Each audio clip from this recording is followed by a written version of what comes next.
Muy buenas tardes para todos y todas, siendo las 19:03 del día viernes 28 de agosto, nos encontramos en la dirección del Hospital Francisco López Lima para dar detalles de la situación sanitaria en General Roca con respecto a la pandemia del nuevo coronavirus. Nos acompaña esta tarde la doctora Cristina Orlandi, jefa de la unidad de terapia intensiva del Hospital de Roca. Doctora, buenas tardes, ¿cómo le va? Buenas tardes. Bien, escuchamos con atención la información. Voy a empezar por darles el parte de los números de hoy, los que tenemos hasta esta hora.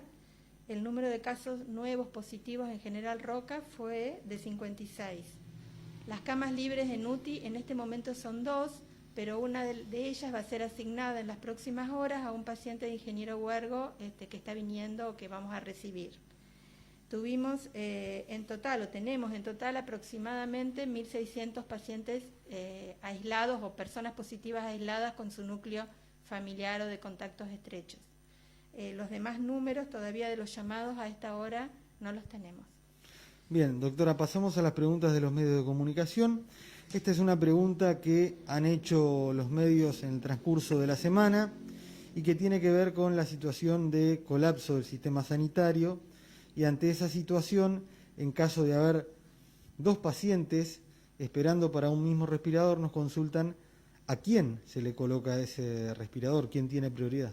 Bueno, yo justamente fui invitada por la dirección del hospital a dar el parte hoy, porque soy, como ustedes saben, parte de la terapia intensiva del hospital y por otro lado soy miembro del Comité de Bioética del hospital y de la Sociedad Argentina de Terapia Intensiva. Entonces quiero explicarles de manera sencilla para que todo el mundo entienda a qué nos referimos cuando hablamos de asignación de recursos y de los protocolos que hoy se escuchan en todos los medios.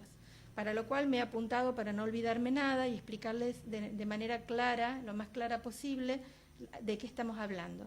Cuando toda esta situación empezó, a finales del mes de marzo, ya viendo lo que estaba ocurriendo en Europa, el presidente de la Nación y el Ministerio de Salud de Nación convocó a los expertos de bioética del país y a los comités de bioética de las sociedades científicas médicas, los cuales, luego de deliberar lo que estaba ocurriendo, tomaron las ideas de todos y elaboraron un documento de recomendaciones sobre la asignación del recurso en casos de pandemia.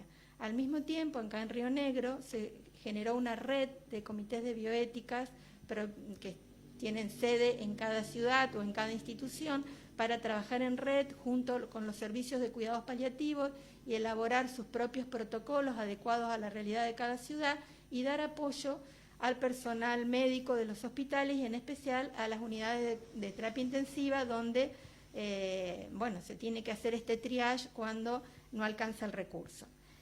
Nosotros tenemos la convicción, desde todos los comités de bioética y desde todo el personal de salud de los hospitales, que la comunidad tiene el derecho a acceder a esta información porque tenemos que asegurar transparencia, veracidad y estos documentos tienen que ser de acceso público. Por eso es que hoy yo trato de explicarlo en palabras sencillas. Por otro lado, quiero decirles que cuando uno asigna un recurso en terapia intensiva, en pandemia o fuera de la pandemia, tiene que respetar principios básicos de la bioética, que es la dignidad humana, que es la justicia distributiva y que es la equidad.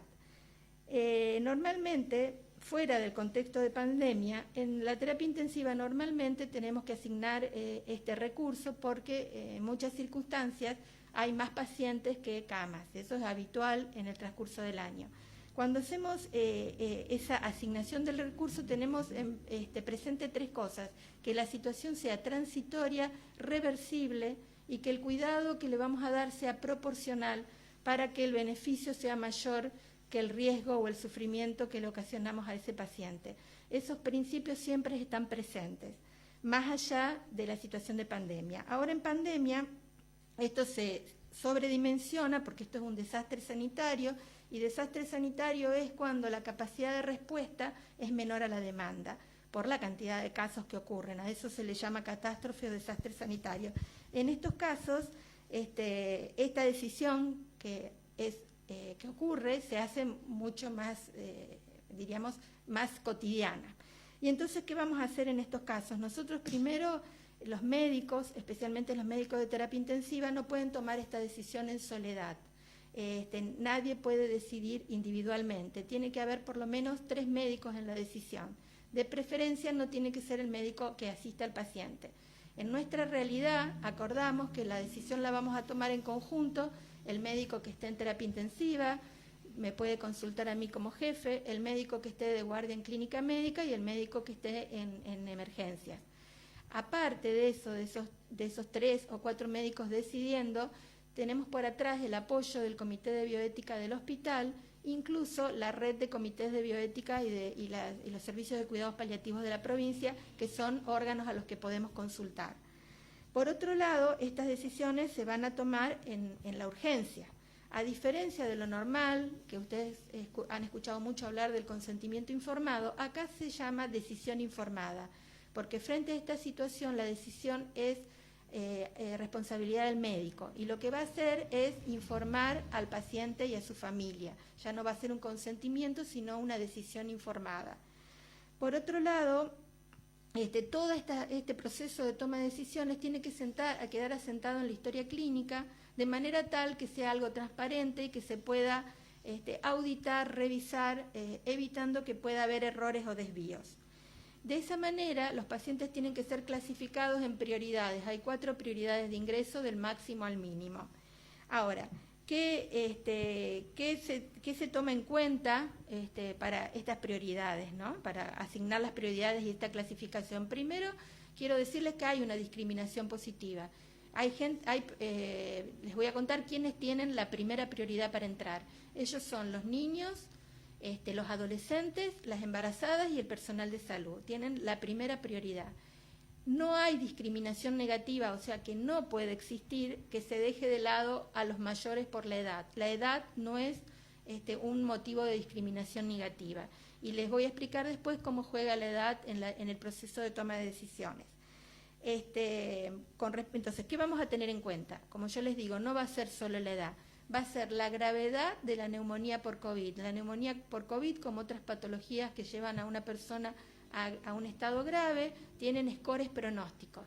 Scores de acuerdo a la gravedad de la presentación de la enfermedad que hacen calcular la posibilidad de muerte.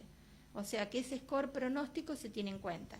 Se tiene en cuenta las comorbilidades o enfermedades previas que tenga esa persona, sea de la edad que fuere. Frente a los adultos mayores se tiene en cuenta la fragilidad de ese adulto mayor y sobre todo la expectativa de vida en años, en cortos años. Si va a vivir más de 5 años, si va a vivir entre 2 o 5 años o si va a vivir menos de 2 años.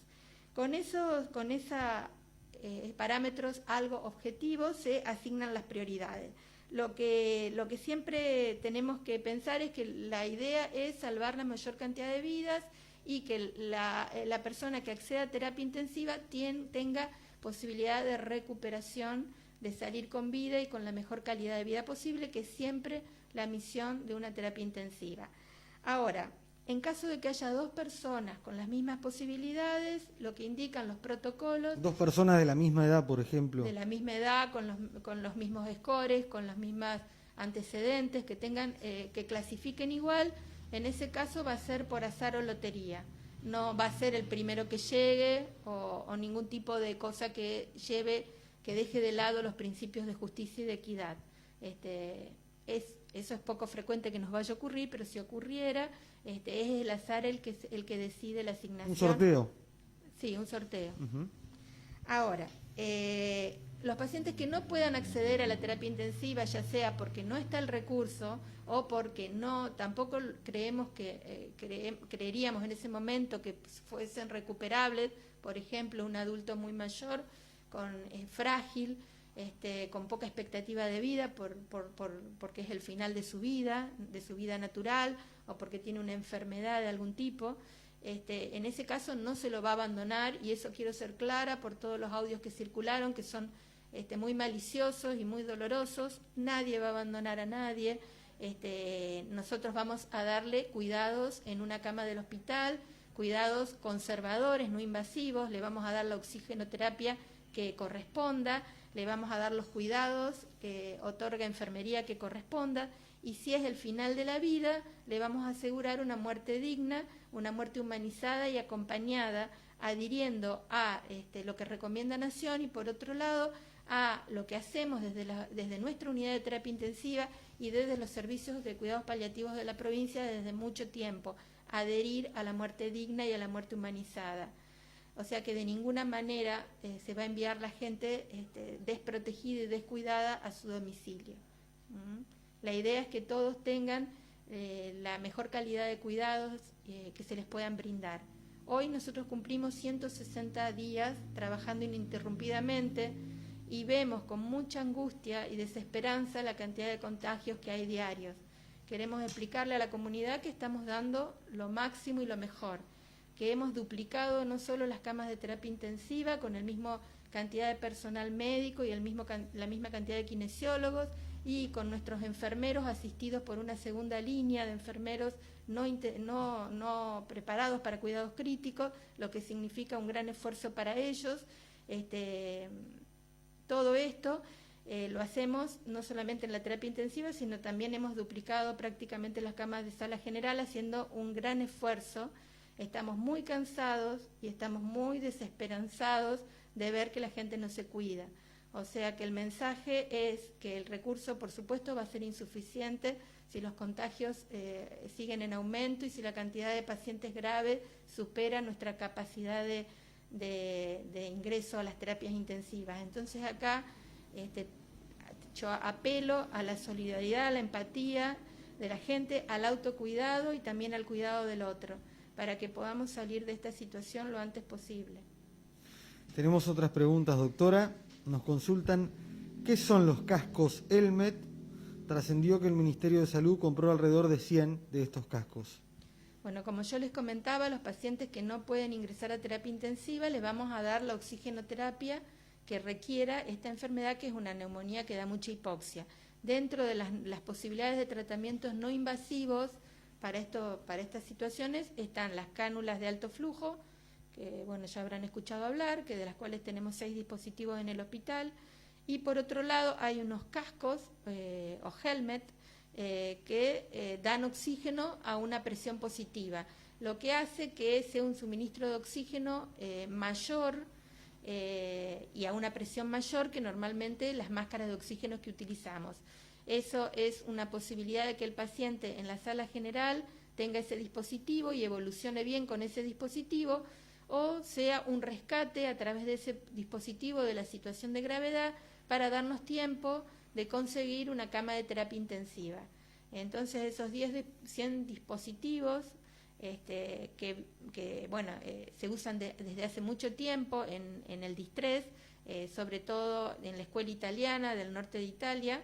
Están ahora fabricados en la Argentina, en Buenos Aires, y el Ministerio adquirió 100 para repartir en las 4 ciudades cabeceras, o especialmente en las 3 que tienen en este momento esta situación epidemiológica, y empezar a utilizarlos en los hospitales, ¿no? En los hospitales de Bariloche, de Cipolletti, de Roca, y a lo mejor también en Allen y en Villa Regina. ¿El personal hospitalario tiene que hacer algún tipo de capacitación para utilizar estos cascos? Sí, una pequeña capacitación, son muy sencillos de utilizar, pero van a ser capacitados. Bien.